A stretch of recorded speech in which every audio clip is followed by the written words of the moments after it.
मत पूछिए मॉम कि वहां क्या हुआ। हम बिलाल के सामने ऐसे खड़े थे जैसे भिखारी हों। लैला की आंखें नम थी। आज की वीडियो बहुत दिलचस्प है, पूरी देखिएगा।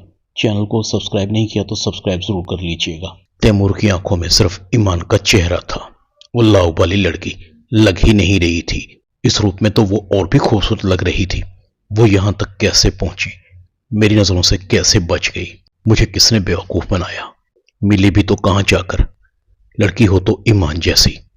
उसने मेरे घर पर रेड की, कोई बात नहीं, अच्छा लगा मुझे। इस बहाने मुझे मिल तो गई, वरना मैंने उसे कहां कहां नहीं ढूंढा। अब मिल गई है तो उसे पाकर रहूंगा। इधर ज़ारा तैमूर के पास आती है। किस बारे में सोच रहे हैं? तैमूर कहते हैं किसी बारे में नहीं।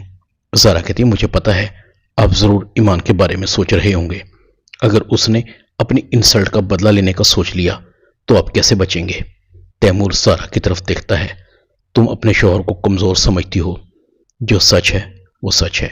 ज़ारा तैमूर को कहती है सच तो मैं जानती हूं, डर रही हूं। अगर उसने किसी भी तरह करके मेरे शौहर को गिरफ्तार कर लिया तो कितनी बेइज्जती होगी। तैमूर एक औरत से हार गया। तैमूर जोर से ज़ारा के मुंह को पकड़ता है। बात साफ साफ करो, क्या कहना चाहती हो?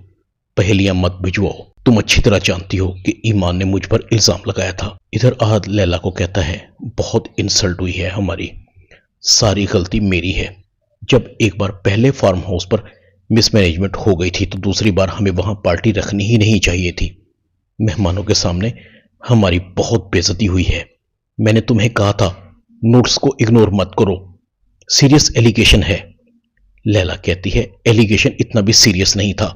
हाँ अलबत्ता ये ईमान का बुग़्ज़ जरूर था।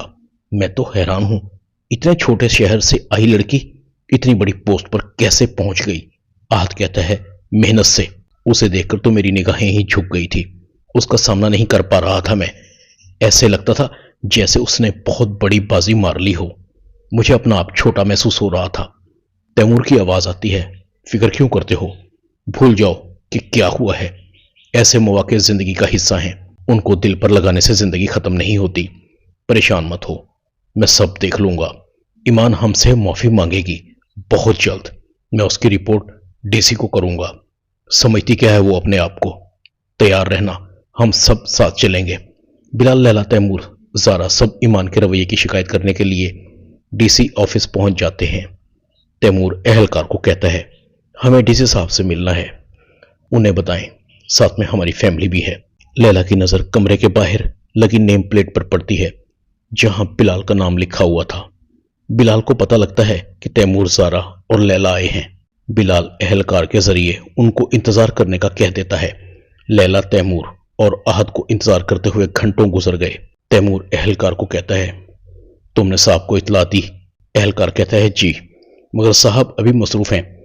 आहद बड़ा बेचैन था। आहद तैमूर को कहता है कुछ नहीं होगा तैमूर भाई, वापस चलते हैं, हमारी बहुत इंसल्ट हो गई है। मगर तैमूर गुस्से से बिलाल के कमरे में घुस जाता है। आहद, ज़ारा और लैला भी साथ थे। सबकी आंखें खुली की खुली रह जाती हैं। सामने कोई और नहीं बल्कि बिलाल था। तैमूर बिलाल को देखते ही कहता है डीसी साहब कहाँ हैं? कौन सी ऐसी मीटिंग है जिसमें घंटों लगते हैं? बिलाल जैसे ही डीसी की कुर्सी पर बैठता है आप काम बताइए, आपको क्या काम है?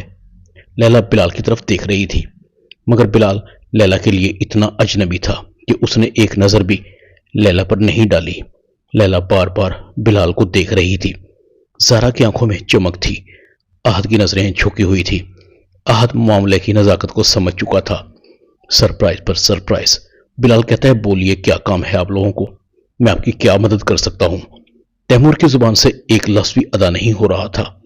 ज़ारा बिलाल की तरफ बढ़ती है, मगर बिलाल ज़ारा से भी बात करने से इनकार कर देता है। तैमूर कहता है हमें आपसे कोई काम नहीं। मगर लैला बहुत अपसेट थी, उसे कुछ समझ नहीं आ रही थी। लैला जैसे ही घर जाती है सब अपने अपने कमरों में जाते हैं।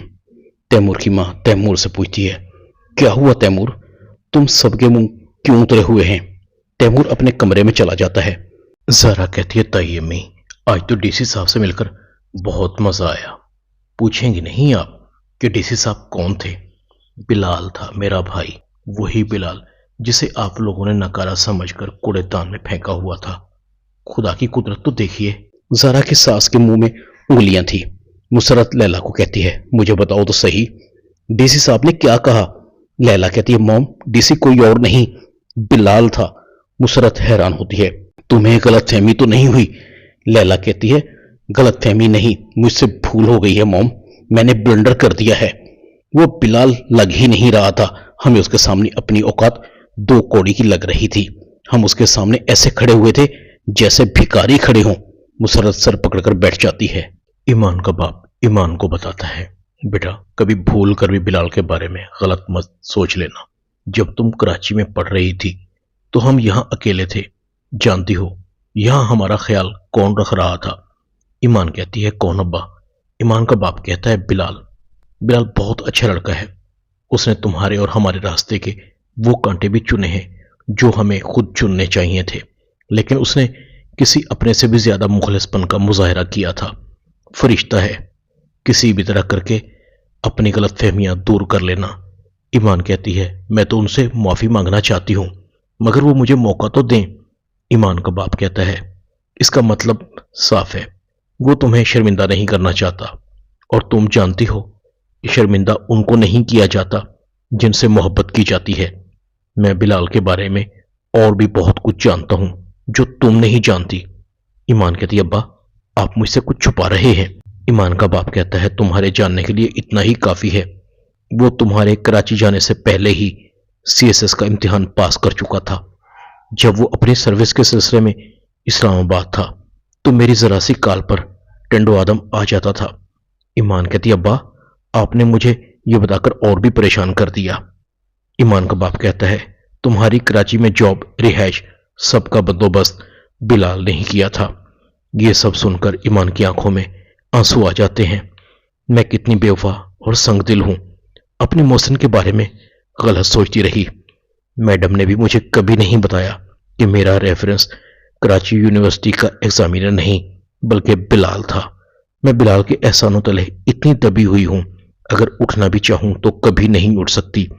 मेरी जुबान कट क्यों नहीं गई जब मैंने उसके खून को गंदा कहा था, उससे उस गुनाह के ताने दिए जिसका उससे दूर दूर तक भी ताल्लुक नहीं था। वो तो हमेशा से ही मुझे सेफ करना चाहता था, तभी तो मुझे समझाता था, मगर मैं ही बेवकूफ थी। मेरे असल दुश्मन तो तैमूर और आहद हैं। एक ने भाई बनकर लूटने की कोशिश की और दूसरे ने मोहब्बत का वास्ता देकर। ईमान सोचों में गुम थी। मैं जब फार्म हाउस पर रेड कर रही थी तो बिलाल ने मुझे रेड करने से एक बार भी नहीं रोका। हालांकि उसी गेस्ट हाउस का सारा इंतजाम तो लैला के पास था, और लैला बिलाल की बीवी है। कराची में रहते हुए बिलाल उस पार्टी में शरीक भी नहीं था। क्या अभी बिलाल अपने घर वालों से नहीं मिलता? मगर मुझे तो हैरत लैला पर हो रही है।